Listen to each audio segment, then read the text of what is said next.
होटेलमा छापा मार्दै आज यति जोडा पक्रियो आज त्यति जोडा पक्रियो भनेर आफ्नो नाक चुच्चो बनाउँदै आफ्नो शिर ठाडो बनाउँदै हिँड्ने शैसाब आखिर कसरी होटलमै एउटा म्यादी प्रहरी भएको युवतीसँगै आखिर फेला परे त साथीहरू। समाजमा विकृति फैलिन हुनबाट रोक्नका लागि बनिएको पुलिस प्रशासन नै यसरी विकृति फैलाउँदै दुनियाँ समाज चेली बेटी बिगार्दै हिँडेपछि यो त एकदमै सरासर गलत देखिएको छ दर्शकबिनहरू।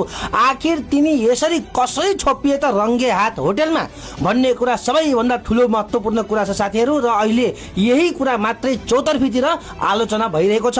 आउनुहोस् आज म तपाईलाई बताउने छु आखिर असै साफलाई आखिर होटलमा कसरी क्र्याप झ्याप पारियो त भन्ने कुराको म सबुत सहित लिएर आएको छु। आखिर किन आखिर कसले छमात्यो त आखिर उहाँलाई कसले छोप्यो त भन्ने कुराको म आज चिरफार गर्दैछु। असै साफले चाहिँ स्थानीयलाई धेरै नै दुःख दिएको टाइममा स्थानीयहरूले बोल्दाखेरि पनि साह्रै नै म त आइजिपी को मान्छे हुँ म त आइजी सम्मको लेभल भएको मान्छे हुँ मैले चाहे भने तिमीहरूले जाऊ डिएसपी एसपी जोलाई भने पनि मलाई केही फरक पर्दैन भनेर केही समय अगाडि नै निकै नै धम्की दिइरहन्थे गरे त्यहाँको स्थानीयलाई दुःख दिइरहन्थे र आफूले आफूमा आइजिपी को मान्छे भनेर निकै घमण्ड गरिरहन्थे गरे। तर पुलिस प्रशासन सबै आइजिपी कै मान्छे हो तर उहाँ सायद खासै हुनुहुन्थ्यो होला त्यो अलगै कुरा छ साथीहरू। र त्यति बेलामै एउटा समाजमा समाजसेवी टाइपको मान्छेले चाहिँ समाजको लागि आवाज उठाउँदा उहाँले चाहिँ अरू पक्षबाट नै कुरा सुनेर उहाँले नै निकै दबाब दिनुहुन्थ्यो अरे र त्यस विषयमा चाहिँ अब स्थानीयले उहाँमाथि निगरानी गरिरहेका रहेछन्। आखिर एक न एक दिन त पक्कै माछो जालमा पर्छ भनेर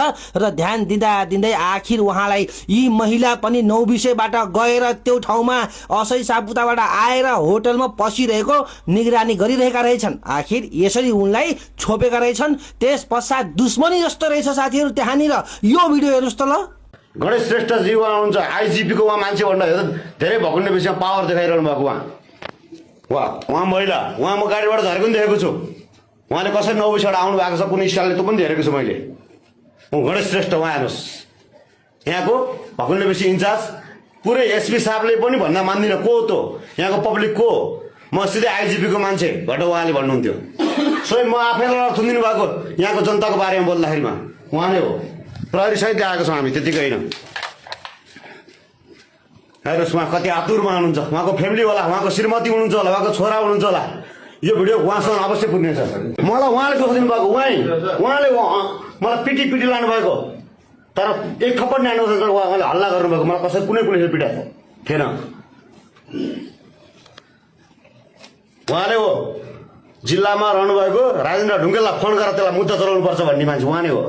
यस साप्रो डेस्टाले भन्दा नमान्नु भएको उहाँको जिग्री उहाँले सबै कुरा भन्नुभएको छ मलाई।